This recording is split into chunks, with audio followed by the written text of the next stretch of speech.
Assalamualaikum warahmatullahi wabarakatuh. Perkenalkan, nama saya Febrianti. Saya berasal dari Universitas Muhammadiyah Tangerang, Fakultas Ekonomi dan Bisnis, Prodi S1 Akuntansi dengan nomor induk mahasiswa yaitu 19622011136. Hari ini saya akan menjelaskan tentang grand teori, yaitu teori ekonomi mikro. Teori ekonomi mikro.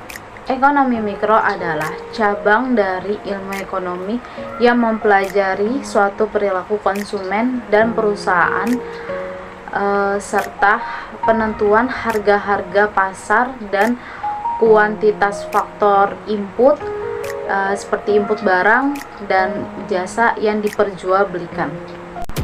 Menurut Lutfia pada tahun 2013, ekonomi mikro meneliti bagaimana berbagai keputusan dan perilaku tersebut mempengaruhi penawaran dan permintaan atas barang dan jasa yang akan menentukan penawaran dan permintaan barang dan jasa selanjutnya. Ekonomi mikro di sini mempelajari bagaimana perilaku tiap-tiap individu dalam setiap unit ekonomi yang dapat berperan sebagai konsumen, pekerja, investor, pemilik tanah, ataupun perilaku dari sebuah industri tersebut. Menurut Will Hetaria tahun 2013, dalam teori permintaan dan penawaran, ada beberapa komponen ekonomi mikro yang mempengaruhi permintaan dan penawaran suatu produk berupa barang atau jasa. Komponen yang pertama yaitu adalah dari ekonomi mikro, interaksi di pasar barang adalah kegiatan atau aktivitas yang terjadi dalam pasar barang. Pada dasarnya, dari sudut pandang ekonomi mikro, perekonomian sebenarnya tersusun dari gabungan berbagai jenis pasar, termasuk pasar barang itu sendiri. Adanya teori ekonomi mikro dapat mengetahui dan menganalisis permasalahan yang ada di dalam interaksi pasar tersebut. Yang kedua yaitu adanya komponen tingkah laku perilaku ekonomi, yaitu penjual dan pembeli. Pada ekonomi mikro, perilaku konsumen adalah bagaimana konsumen bisa memenuhi kebutuhan hidupnya dengan pendapatan yang terbatas. Sedangkan pada produsen, tingkah laku yang menjadi fokus kajian adalah bagaimana mereka bisa memperoleh keuntungan sebesar-besarnya. Selanjutnya, ada beberapa asumsi yang bisa digunakan untuk menganalisis perilaku dari produsen dan konsumen yang ada. Yang pertama yaitu produsen dan konsumen melakukan aktivitas perekonomian secara rasional dan terbuka, dan yang kedua yaitu aktivitas produsen dan konsumen dalam pasar dilandasi dengan tujuan-tujuan yang dicapai.